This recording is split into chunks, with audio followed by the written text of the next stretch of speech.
Would you believe me if I told you that living right here in Paradise might actually be more affordable than you think? But there's a catch. Hey everyone, it's Andrew with the Life on the Emerald Coast channel, and today we're going to go over the real cost of living here on the Emerald Coast in 2025. And spoiler alert, it's not just sunshine and beach days out here. There are some hidden costs that you need to know before moving here to the Emerald Coast. So stick around because we're going to be going over absolutely every expense that I can think of so that you can make an informed decision on whether the Emerald Coast is your next home or not. For those of you that might be new here, welcome. And if you're returning, thanks for coming back. My name is Andrew, or of course you can call me Mongo, and I help people just like you move here to the Emerald Coast. Whether you're thinking of moving here, investing in real estate, or you're just a little bit curious on what living in a little slice of paradise looks like, this is going to be the video for you. You definitely don't want to miss out, especially at the end. I'm going to go over some pretty interesting things and hidden costs that most people don't think about. All right, enough with the introductions. Let's get right into exactly what you're looking for, the cost of living here on the Emerald Coast. And let's start with your largest expense, housing. There are a lot of cities along the Emerald Coast. For today's video, we're going to be focusing primarily from Pensacola all the way to about Panama City Beach and everything in between. I'm going to pick some key cities to go over with all of the pricing and everything that we're going to go over today. So if you're thinking of one of the smaller suburb towns that are attached to one of these larger cities, then most likely those numbers go for that smaller area as well. Anytime that you are moving, the largest expense that most people have to worry about is their housing. Whether you're thinking about purchasing or renting, this is going to be a key player in how your overall lifestyle is, and of course, what city you end up moving to. So I'm going to go through some of the main cities here in our area and go over the average or the median price of homes, as well as the median rental price. Now, with rentals, this is only going to be what is in the multiple listing service because I am a real estate professional. I'm actually using that tool to come up with these numbers. So this is not going to include people that are on, Craigslist renting their home. I don't even know if people are using Craigslist anymore, Facebook Marketplace, what have you. This is going to be people that have handed over their home to a property manager to manage for them. So you might be able to find something just a hair cheaper from a landlord that is doing it themselves. All right, let's go ahead and get started with the Navarre Gulf Breeze area. These are all sectioned off in one big area. Gulf Breeze does tend to trend just a little bit higher than Navarre, so keep that in mind if that's the place that you'd like to start. The average price point here is currently $395,000 if you were to purchase. And for those of you that are thinking about renting, you can expect an average of about $2,175. Most people that think of the Emerald Coast generally think of Destin, Florida. Destin's going to be a little bit higher with their price point with an average of $562,000. And the rentals here in Destin are going to be about $2,500 per month. Now keep in mind that with all of these numbers we're going over, this is every property. So we're talking condos, townhomes, single family homes. So even though these are the median, you definitely have some wiggle room, especially if you're willing to live in a condo or a townhome. All right, let's head west one town over into Fort Walton Beach, where the median price point is $369,000. The average rental was $1,625. Now, I can tell you that that rental number is lower than it probably should be. It's probably just kind of a random thing for the month that I pulled, which is the month of February of 25. And it just happens to be a little bit lower this month for whatever reason, the rentals that happened. I would say that the average rent in Fort Walton is actually closer to about $1,800 to maybe $1,900, somewhere in there. I own several properties here in Fort Walton, and they're very basic cookie cutter, and that's about what I'm getting for mine. All right, heading as far west as we can go into Pensacola, at least for this video. I know you could go further west in Florida. There's one small subsection out there, but let's use Pensacola as a whole. Median price point there is $338,000, with the average rental price being about $1,750. Then we're going to move on over into Miramar and Destin, where the median price point is $705,000 and the average rent is $2,700. This is an elevated price point because it is a resort area. Now talking about Santa Rosa Beach, excluding 30A, because technically 30A is part of that Santa Rosa Beach area, but excluding that portion, Santa Rosa Beach is currently at $522,000 for a property with an average rent of $2,750. Now, when we're looking at 30A, there is 30A East and 30A West. And now 30A East is going to be a little bit more expensive than 30A 30A West. I actually completely forgot to pull these numbers prior to this video, but it's generally somewhere between about $750,000 in 30A West and around 1.1 to 1.2 million in 30A East. And the last coastal town on our list is Panama City Beach with a median price point of $449,000 and an average rent of about $1,750. All right, now we're moving away from the coastal towns. We're going to go just a little bit north into Niceville. Niceville's median price point right now is $450,000 with an average rent of about $2,000 per month. And if you were to go a little bit further north from there, you'll see Crestview, which is probably one of the best bangs for your buck that you can get, which, by the way, I'm going to talk about the best bang for your buck in a lot of different categories here in just a little bit after we go over these prices and some other costs. We'll talk about that. But Crestview's median price point right now is $315,000 with an average rent of $1,700. Now, if we're looking at the Milton or North Santa Rosa County, which is different than Santa Rosa Beach, it throws a lot of people off, but that Milton, Pace area, a couple of the smaller towns like that, you're looking at an average price point of $350,000 and an average rent of $1,975. Now, I think if you specifically went to Milton or Pace, I actually think that number is going to be a little bit lower on both of those, but that's what the entire North Santa Rosa County portion averaged out to. And lastly, my up-and-coming favorite neighborhood right now, or favorite city, is Freeport. Freeport is a median price point of $374,000 right now with an average rent of $2,300 per month. As you can see, the pricing in Freeport is considerably better for purchasing versus renting. That's because it's a fairly new area. Most of Hammock Bay is just getting built out. So these are newer homes, so the rents are going to be higher. And because it's up and coming, the property or the value of the properties that you're going to be purchasing in that area are a little bit lower. And it's kind of hard to kind of show everything too, because the size of a house and the age in Fort Walton, let's say, versus Freeport are completely different. Freeport, you're generally going to find an 8-year-old or newer home, whereas Fort Walton Beach is going to be all over the place. So these little things are super important. So if you want to get to know these areas, all of our contact information will pop up on the screen right now.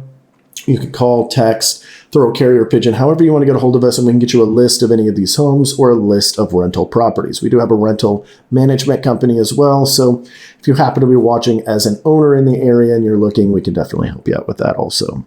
All right, so hopefully there's a good visual up here on the screen so that you guys can kind of see and compare the difference. If you're really early on in your search, this is really going to help you narrow down the different cities that might be in a budget that you are okay with. Each one of these cities has pros and cons and benefits and downfalls and all of that great stuff. And if you want to learn more about that, that's all we do on this channel is we shoot videos all about the area so you can learn each individual area. And we actually have playlists for each of the cities. So if you happen to narrow it down to 2 or 3 of these cities or areas that I'm talking about, and you want to go learn more about them, simply go to the channel, click the search button, or go down to the playlist section and find the affiliated playlist. We update them with every single video, putting them in the proper playlist. And hey, a little secret here for those of you that have been watching us for a long time, and the newer folks too.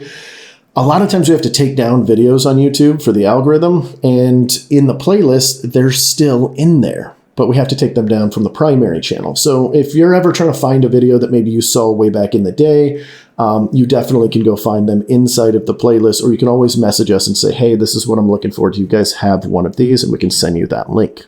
All right, now let's talk about property taxes. Property taxes are going to vary wildly. I mean, like the millage rate, even in the same county, can range from 9 to 14 or 15. And that's just, the millage rate is a calculation. So the higher the number, the higher the taxes are going to be. If you're in the county, for instance, in a lot of the areas, your taxes are going to be a lot lower than if you're in one of the main cities. Using the same numbers that we just went over for purchasing a property, I'm going to go with the most affordable city, Crestview, and the most expensive city, Miramar. I know technically 30A is higher, but again, kind of forgot to put that in my list here. So we're just going to use those two to give you a pretty good ballpark. In Crestview, if you were to purchase a home at an average price point of $315,000, your taxes are going to range about $2,600 per year, a little over $200 a month. Whereas if you went over into Miramar Beach and that $700,000 price point, your taxes are going to be a little bit closer to $6,000 per year. Now, of course, if you're buying a $4 million property right on the water or something like that, and I guess the water doesn't really, have that big of an effect on it.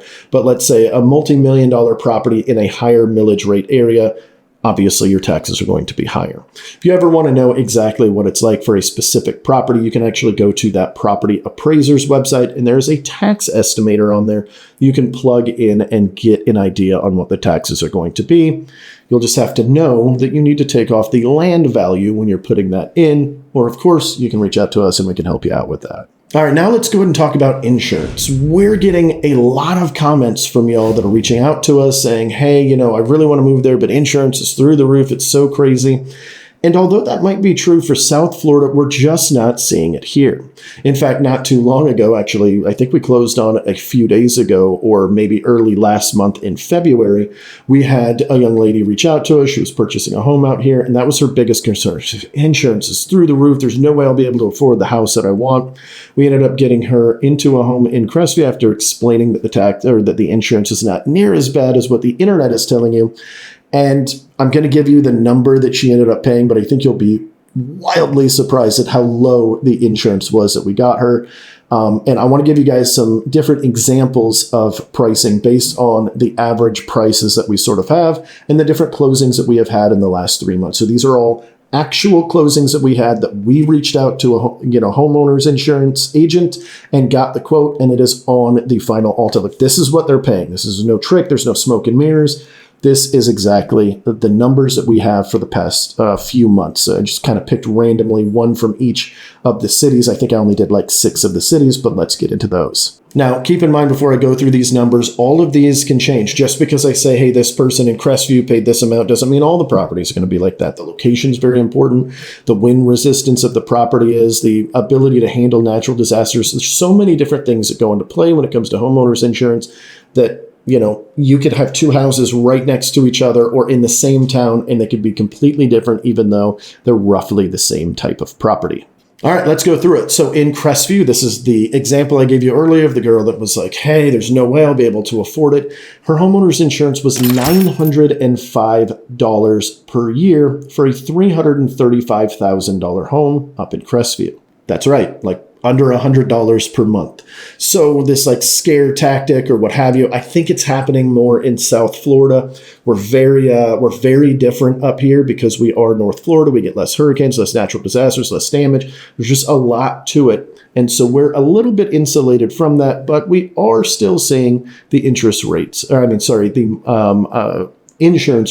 creep up a little bit, as is the entire state. All right, next example is Gulf Breeze. One of our clients bought a $467,000 home, and their insurance was $5,210. See what I'm getting at now? That it varies widely because these 2 properties are only about 30 or 40 miles apart as a crow flies, as they say. Obviously, if you took roads, it might take a little bit longer than that. Over in Pensacola, we just had a client close at a $255,000 single-family home where the insurance was $927 per year. In Niceville, at $475,000, which is just above the average of $450,000, their insurance was $5,097. Again, wide jumps, right?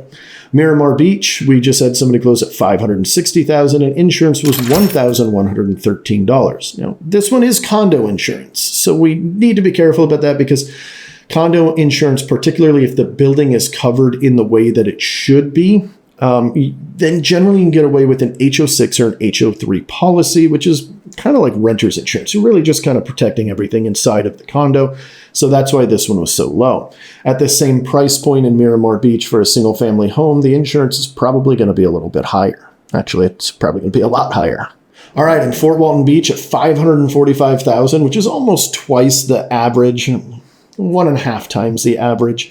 The insurance for this was $2,700. It's actually $2,686 if I want to get super specific. And then in Milton, we had somebody close at $289,000 where their insurance was $1,992. So you could see a wide range all over the place based on city, based on area, based on where it's at, based on the home itself.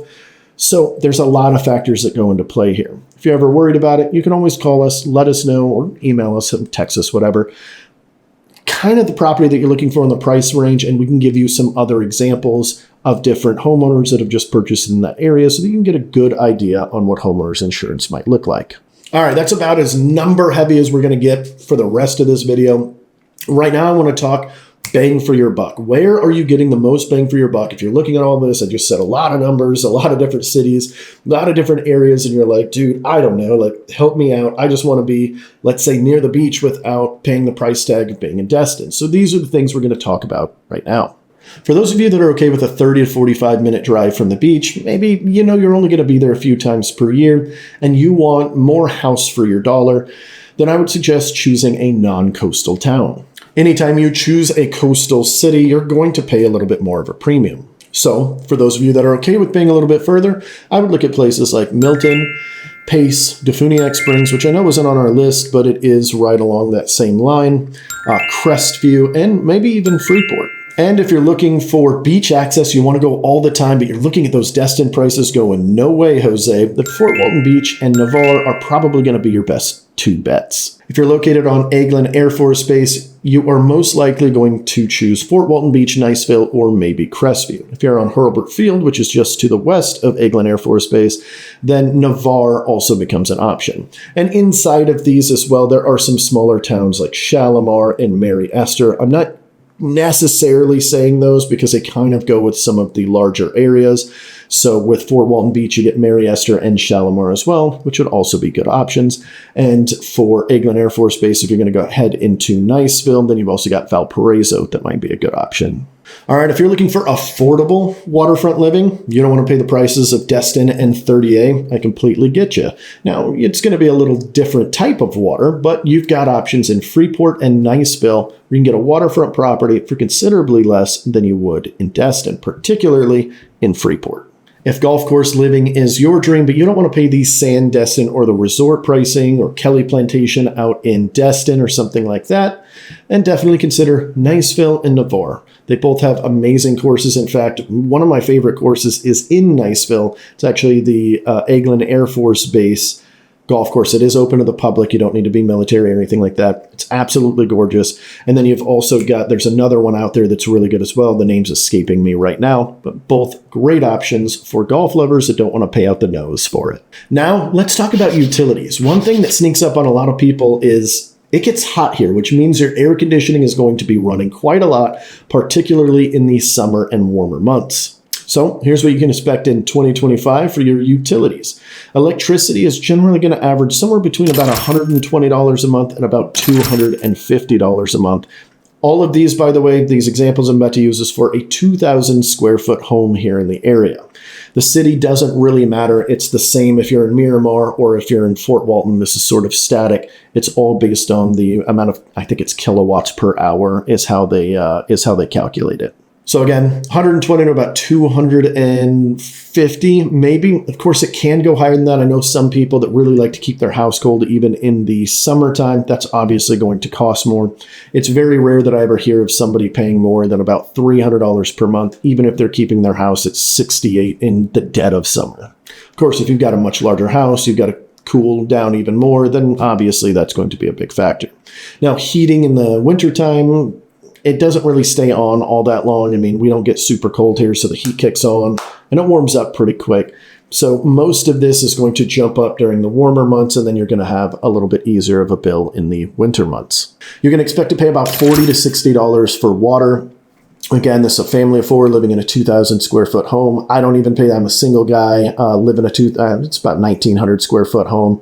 And my bill is generally about $18 to $24 per month. And that's with a pool and a hot tub as well. So I definitely use more water than most people for that aspect. But because there's only one person showering and doing dishes, stuff like that, it is a little bit lower. For those of you that have gas, which is not as popular out here as it might be in some of the northern cities and states, gas is typically fairly inexpensive. I've got a gas fireplace and water heater, and I don't think mine's ever been more than $30 per month, but you might want to budget for up to about $50 per month if you are using a little bit more. more. Internet can range from about $60 to about $120, depending on how much internet you want to get. And then, of course, which internet provider you're going with. I personally still use Cox Internet out here, but we now are starting to have options for fiber and, underground utility, internet, and things like that. And so I'm not 100% sure what those prices are, but they're fairly comparable. I just don't have the exact number. And then your trash is anywhere from about $25 to about $100 per month. I'm pretty sure mine's $60 per quarter, if I'm remembering correctly. So it's about $20 per month. So it might be a little bit lower than that. But I don't know about each of the individual cities. It's actually not something we generally ask our clients about. So this was just an internet search for us. So keep that number with a grain of salt. If you're moving from a big city, then transportation costs are definitely going to be a consideration, especially if there's a lot of public transportation where you're coming from. Here along the Emerald Coast, we are very, very limited in public transportation. Most people rely on their vehicles, or maybe even Uber and Lyft for most of their longer transportation stuff if they're not walking around or biking in town. There are certain cities that are very heavy on biking and walking and all of that, particularly out in the 30A area and some of the resort areas. But for the most part, you are going to need to take into consideration your vehicle, your payment, maintenance, gas, all of that great stuff. Now, as of the time of shooting this, the internet is telling me that the average gas prices are $3.09 around the country. I drove by the raceway that I generally fill up at, and it was $2.57. It was actually $2.47, I think, with like their 10-cent discount thing. I don't use that in particular, so I'm just going to use their $2.57 number. So 50 cents, 52 cents, if my math is correct, cheaper than the national average. I don't know how accurate that national average is, but our gas prices here tend to almost always be, in fact, I've never seen it higher than the national average. It's always lower. I think that's just because we're a coastal town. It's less traveling that the oil needs to go to, but that's just my best guess. Now, I was going to save this one for the hidden cost section that we're about to talk about here in a minute, which, by the way, you do not want to miss out on. But I'm going to say it now just because we are talking about transportation, and that is we do have tolls out here. There are several toll bridges, and they can cost upwards of $4 per trip that you drive on it. So this can add up. In fact, if you're going 5 days a week, 4 weeks out of the month, you can expect to pay, because you're paying $4 there and $4 back, up to about $160 just to use the toll bridges. So it's definitely an expense that a lot of families are going to want to take care of or think about. Let's move on over into food and grocery prices. Groceries are one of those things that are going to vary wildly as well, depending on how you shop. If you're shopping at Whole Foods and Publix, for instance, they're a little bit higher. If you shop organic, that's going to be a different pricing as well. So I'm going to kind of give you a couple of ideas on what that pricing might look like. So for those of you that are like me and you like shopping at Whole Foods and Publix, for a family of 4, I would estimate, I tried to look on the internet for this, and the number was way too low. I was like, there's no way people are only paying $1,000 a month. I'm guessing it's somewhere between about $800 and about $1,500. Now, of course, if you shop organic and, only Whole Foods, that's going to go up. Just to give you an example, for one person, just me, including my Instacart tip and everything like that, I shop once per week, and it's generally about $200 per week, sometimes upwards of $250 with tip and everything, because I do the Instacart and, I'm just sort of lazy like that.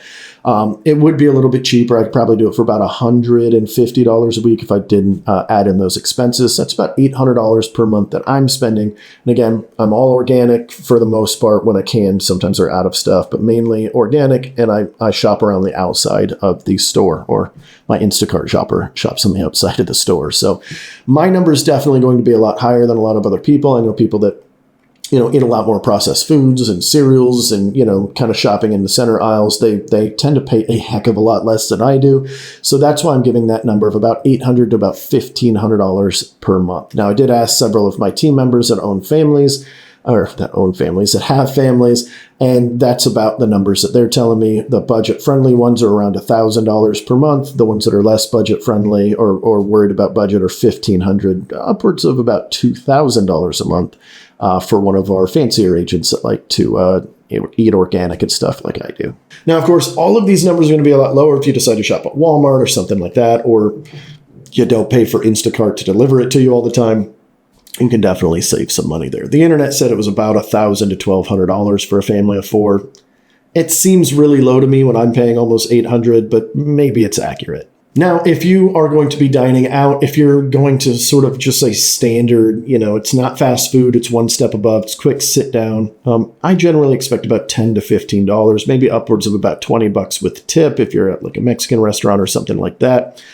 And then if you're going one class above that, you can expect about $20 to $40 per person. And then, of course, if you go out to a nice dinner, you're having drinks, and kind of having a good time, a dinner for two might be somewhere between $200 and $400, depending on how many cocktails or drinks you decide to have.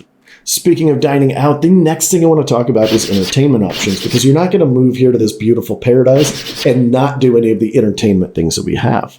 The really cool thing is so much of it is inexpensive or free. You want to go to the beach? Free. Well, not technically free. You still need to throw a cooler with some Cokes or something in it, or beers or whatever you're drinking, but basically free. You want to go hiking, go on the trails? Also free. You want to go to some of the events that we have, Tacos and Tequila and Beer Fest and Brew Fest and just all the different variations of festivals. Those are going to be very inexpensive, typically about $15 to about $50, depending on which event it is. Some of them are more expensive than others. But if you're looking to do things like boat rentals and nightlife and golf and jet skis and all of those things, and that is going to come at a cost. So let's go and run through some of those numbers now. For those of you that love losing golf balls on the golf course, then your golf is going to range anywhere from about $30 per event all the way up to about $150, depending on which course you're going to.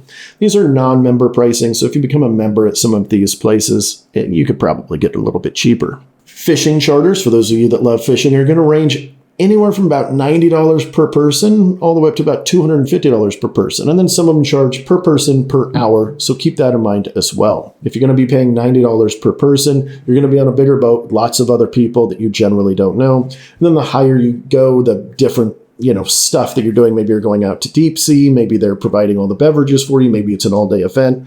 It varies wildly depending on what you want to do and the experience you'd like to have. Of course, you can go fishing a lot cheaper if you just go out to the pier, find a nice fishing spot somewhere, or heck, even get a kayak and do it yourself out in the bay somewhere or in the harbor.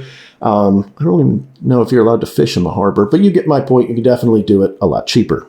All right, let's talk boat rentals. I'm going to be going off of the pricing that I have, and that is a spot in Fort Walton Beach called Power Up Water Sports, which, by the way, if you're visiting the area, that's the one you need to go to. Great boats that take care of everything, and they're very inexpensive in comparison to what you'll pay out in Destin. It is located right on the island, so it's not that far. If you happen to be visiting in Destin or something like that, it's literally a 3-mile different drive just to go onto Okaloosa Island and rent this. But the pricing is going to be about $400 for a pontoon boat for all day in the off season. But in prime time, it's going to be about $800.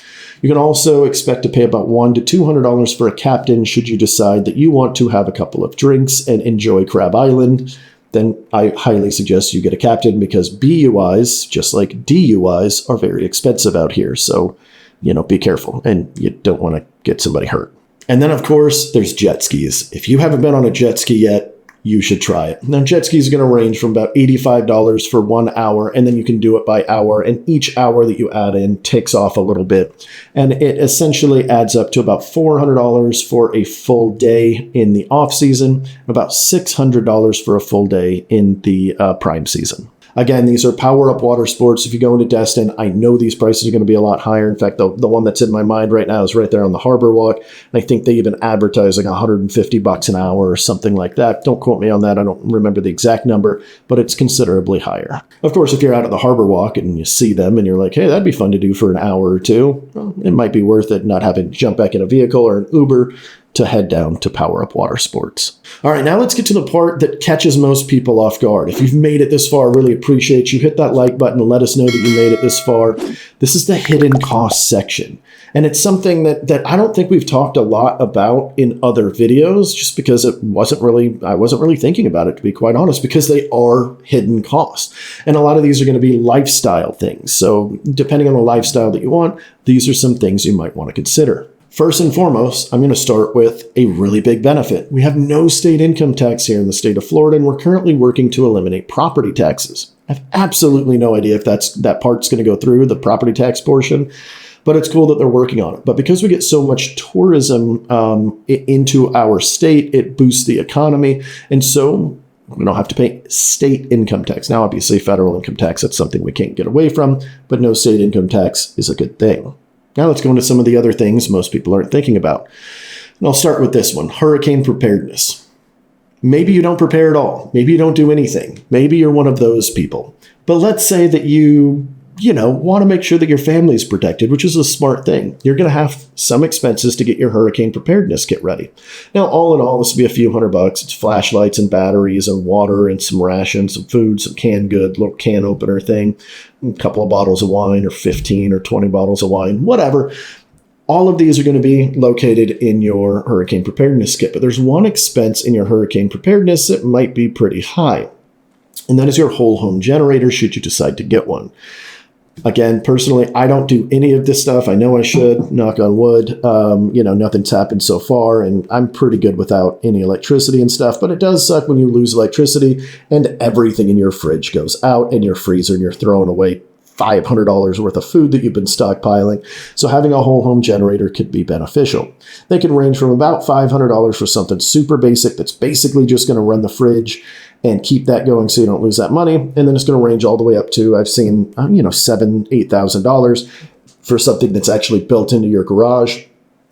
So it's going to vary somewhere in there. For most people, a $2,000 to $3,000 home generator is typically going to be good enough to run some of the essentials and keep the house good and, things like that. But if you want the air conditioner still running and stuff, because that part does suck when you lose electricity and it gets all muggy, because right after a storm, it's so muggy, it's so bad, then you are going to have to pay a premium for that. All right, flood insurance. I purposely didn't mention this in the insurance section. The reason being is because it's not near as big of an issue as most people think. We had a gentleman in my office not too long ago, and he was just the most worried person I've ever seen about flood insurance. And he thought every property needed flood. And I told him, I was like, I own over 50 properties. I don't have flood on any. I buy houses that are not in floodplains. And the chance of your house being in a floodplain is very, very, very, very low. And he was just shocked. He was like, you don't have flood on any of them? Don't you need them for everything? And I'm like, no, you really don't. So the entire state is in what we call an X flood zone. It is technically a flood zone. The whole state is. In fact, anywhere in the country, if your state touches the ocean, then you are in a flood zone for the whole state. It's just how the country works. But it's an X flood zone, and nobody needs mandatory flood insurance in an X flood zone. You will start needing them when you get into the A, AEs, AXs, so on and so forth.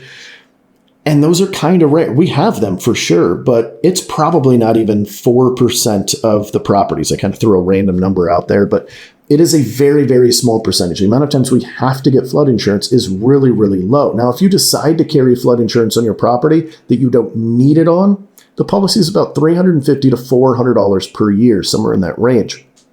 Well, it's actually generally either $350 or $400. I don't know why there's the two numbers that we always see. Now, if you do need flood insurance, it all kind of depends on the type of property. If you're a waterfront mansion, $8 million that you're trying to protect, stuff like that, it's going to be really high. It's probably going to be $4,000 or $5,000 per year. Whereas, if you're just near water, maybe you're near a creek or something like that, then it's going to be a lot lower. And to put it in perspective, just because you're next to a creek doesn't mean you need flood insurance. The home I'm currently at, there is a creek right behind my home.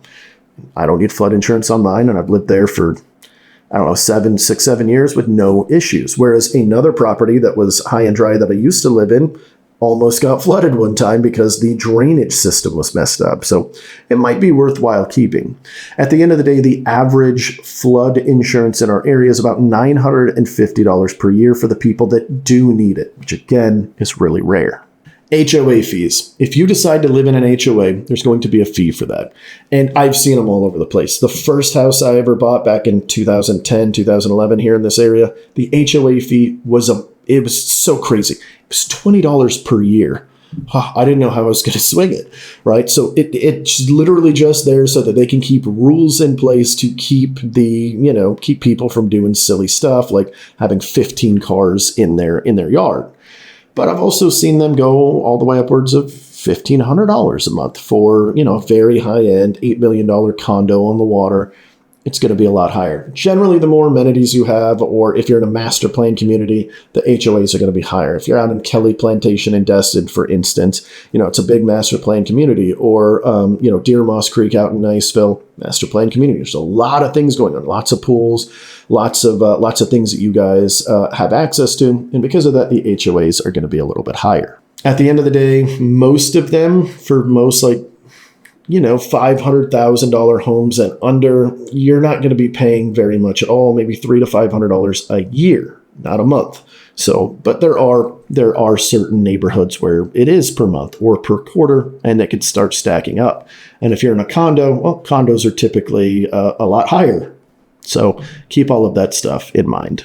Another hidden cost to think about is seasonal pricing. I kind of alluded to this earlier when we were talking about the boats and the jet skis, that during off season, it's, a certain price, and during peak season, it's a little bit more. Stuff like that is rampant. All, the dolphin tours and the fishing tours and just anything you can think of that could be construed as touristy, they're going to have seasonal pricing. But that also means some of the dining options have seasonal pricing as well. Now, almost everybody in our area has locals discounts, so that as they're adjusting their price, we don't get hit too hard. But to be honest, most of us locals, once you've lived here for a couple of years, you just kind of stop going to those places during the peak tourist seasons, and you wait until things die down a little bit. But you do have the options of a locals discount. All you've got to do is show your ID card, and they're generally pretty good with that. Another hidden cost, especially if you don't like bugs, is pest control. So first off, termites are a thing out here in Florida. Definitely suggest protecting your property with termite prevention. They'll put some bait around your house so that the termites hit that first, and if they see that's getting eaten up, then they'll spray your house, protect it a little bit better for the oncoming, whatever. And it's fairly inexpensive. I think I pay $110 or $120 per quarter, so $400 or $500 per year, roughly $500 per year. Part of that package for me is also spraying for bugs. I don't like roaches. You want to see a grown man squeal like a pig, that's how you do it. Show me a roach, I'll flip out. Okay, I don't like it. But they spray for roaches and spiders and all of that good stuff, so I pay extra for that. And there could be an extra expense if you're worried about mosquitoes. I'm super lucky for whatever reason. I've got a creek in my backyard. Like if you look over my fence, it's right there. And so I should be mosquito crazy in my area, but we don't have it. I don't know if the county is spraying for us maybe, which I think they are. I saw a mosquito truck out there one day, so I'm guessing that's why I'm not getting a lot. But if you're not, or the county's not doing it for you or what have you, then you might want to pay for mosquito as well, which from, as I could tell, is not very expensive at $20 to $50 per month. And for those of you that are lazy, like me, and you don't want to do lawn maintenance, you can expect to pay anywhere from $150 to about $300 per month. If you're in a more expensive neighborhood, there is a zip code tax. This is my theory anyway, because folks that I know that are in like very expensive neighborhoods, their lawn maintenance is a heck of a lot more, and it's not like they have a bigger yard. I think it's zip code tax. That's what I call it anyway. For those of you that are looking to live the water lifestyle, then you've got boat and dock fees you might want to consider as well. A dock fee for a jet ski can be as low as about $150 per month. And then for the larger boats, it can keep scaling to $1,000 a month, or heck, even more than that if you've got a very large boat or a yacht or something like that you need to dock up. And for those of you that want to live the golf cart life, there'll be some extra expenses with that, with like golf cart maintenance and, of course, registering your golf cart to make sure that it can drive on these roads. Every city has different rules on golf carts. We've got a small section here in Fort Walton, whereas like out in 30A, Sandestin, the resort areas, they're practically golf carts everywhere except for the main road. So lots of options for golf carts if you decide to live in one of those communities. Just calculate that expense. So at the end of the day, is living on the Emerald Coast in 2025 affordable?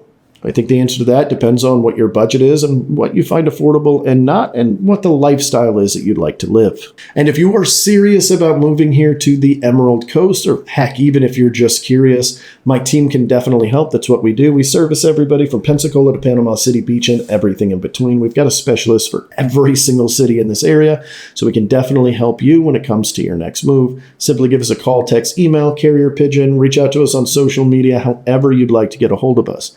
Speaking of social media, if you like to see kind of behind the scenes and different lifestyle stuff, follow us on Facebook and Instagram, because we do a lot of shorts, those quick little videos of just lifestyle and different things that are going on here in the area. As always, I appreciate you guys watching, and I'll see you guys next Tuesday at 4 p.m. Central. See ya.